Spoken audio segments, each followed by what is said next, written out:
নমস্কার। শ্রীকৃষ্ণ ও ব্যাধের কাহিনী একটি অনন্য এবং শিক্ষামূলক গল্প, যা আমাদের জীবনে দয়া, ভক্তি এবং উপলব্ধির গুরুত্ব শেখায়।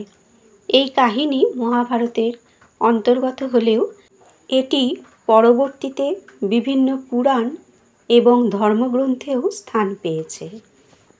গল্পের সারাংশ: একবার শ্রীকৃষ্ণ তাঁর প্রিয় ভক্ত উদ্ধবকে বললেন, উদ্ধব, তুমি জ্ঞান ও বৈরাগ্যর গভীর সন্ধানে যাও, তবে আমার এক বিশেষ ভক্তের কাছ থেকে জীবনের আসল শিক্ষা নিতে হবে। উদ্ধব বিস্মিত হয়ে জানতে চাইলেন, প্রভু, কে তিনি? শ্রীকৃষ্ণ বললেন, একজন ব্যাধ, একজন জঙ্গলবাসী শিকারী।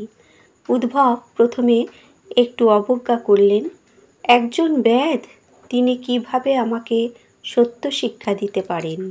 তবু প্রভুর আদেশ মেনে তিনি গেলেন সেই ব্যাধের খোঁজে। এক নির্জন বনে এক সাধারণ কুটিরে তিনি সেই ব্যাধকে পেলেন। ব্যাধ তখনও মাংস কাটছিলেন, কিন্তু তাঁর মুখে অদ্ভুত শান্তি, চক্ষুতে এক ধরনের দীপ্তি। উদ্ধব ভেবেছিলেন একজন জ্ঞানী সাধুর মতো কঠিন তপস্যার পরিবেশ পাবেন। কিন্তু ব্যাধ ছিলেন খুব সাধারণ, স্ত্রীর প্রতি ভালোবাসা, পরিবার নিয়ে শান্তিতে বাস, কিন্তু মনে সব সময় ভগবানের প্রতি অটল ভক্তি। ব্যাধের শিক্ষা: ব্যাধ বললেন, ভক্তি মানে শুধুমাত্র জপ তপ নয়, প্রকৃত ভক্তি হলো নিজের কর্মকে শুদ্ধভাবে পালন করা, পরিবার ও সমাজের প্রতি কর্তব্য পালন করা এবং অন্তরে ভগবানের প্রতি অগাধ শ্রদ্ধা রাখা। তিনি আরও বললেন, শ্রীকৃষ্ণকে ভালোবাসা মানেই তাঁকে প্রতিটি জীবের মধ্যে দেখা। আমি পশু মারি, কিন্তু সেটা জীবিকা অর্জনের জন্যে।